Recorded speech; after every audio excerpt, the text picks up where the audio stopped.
In today's video, I'm going to teach you how to delete chat history in Grok AI. This setup takes just a few moments to complete. To start, open the Grok AI application on your device. Make sure you're signed into your account, as this is essential for accessing your chat history. Once you're logged in, you'll be able to see the main interface of the application. Next, you'll want to navigate to the chat history panel. This is where all your past conversations are stored. Take a moment to locate the specific conversation that you wish to remove. This step is crucial because you need to ensure you're deleting the correct chat. Once you've found the conversation, open the available options. This is usually done by clicking on a menu icon or a similar button next to the chat. Selecting this will present you with several actions you can take regarding the chat. From here, choose the delete option. This action will prompt the application to prepare for the removal of the chat from your history.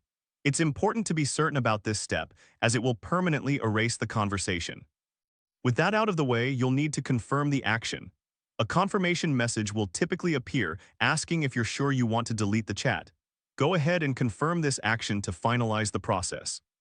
Finally, once you've confirmed, the chat will be removed from your history. You should now see that the conversation is no longer listed in your chat history panel. And that's how to delete chat history in Grok AI.